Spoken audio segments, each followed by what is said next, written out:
मेरा एक प्रश्न है, प्रभु श्री राम की तीनों माँओं में सबसे प्रिय माँ कौन थी? माँ के कहे थे प्रभु राम को सबसे प्रिय। परंतु उनके कारण तो उनको 14 वर्ष का वनवास हुआ था।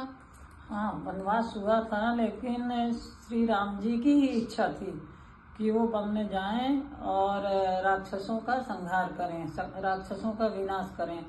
तुमको पता है कि एक बार राम जी जब बालापन में थे, बालापन नहीं कहा जा सकता, किशोर अवस्था में थे, तो राम जी गए माँ कैकेयी के पास और कहने लगे, मैया और आप मुझे कितना प्यार करती हो? तो माँ ने कहा कि लल्ला, मैं तो तुमको बहुत प्यार करती हूँ, अपने जान से ज़्यादा प्यार करती हूँ। और राम जी क्या किए कि उनके गोदी में लेट गए सिर रख करके और कहने लगे कि माँ, अगर तुम मुझे अपने जान से ज़्यादा प्यार करती हो तो मैं तुमसे एक चीज़ मांगूँ, दोगी?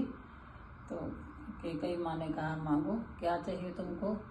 तो कहने लगे कि मैया, जानती हो जब राजा दशरथ जी, हमारे पिताजी, हमारा राज्याभिषेक करेंगे तो मैया हमारा राज्याभिषेक नहीं होने देना।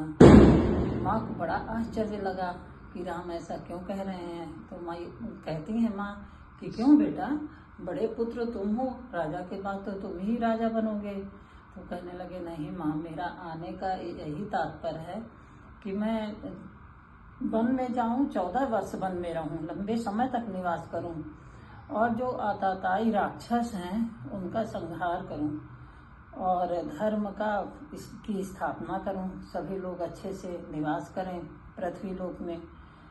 तो माँ कहती हैं कि कैसे होगा बेटा? तो कहते हैं कि हे माँ, तुम्हें बहुत कुछ दुख सहना पड़ेगा।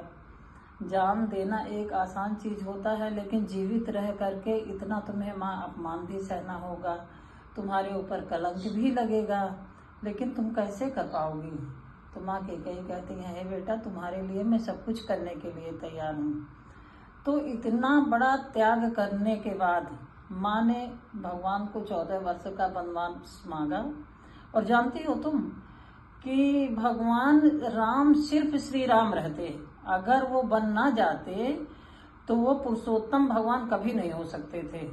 तो सारा श्रेय माँ कैकेयी को जाता है और इसीलिए माँ कैकेयी सबसे प्रिय और सबसे मानने वाली और सबसे ज़्यादा बलिदान जिसको कहते हैं, अपना त्याग करने वाली। उन्हें बहुत कुछ सहना पड़ा इस धरती में, बहुत कलंक लगे, लेकिन वो भगवान के लिए सब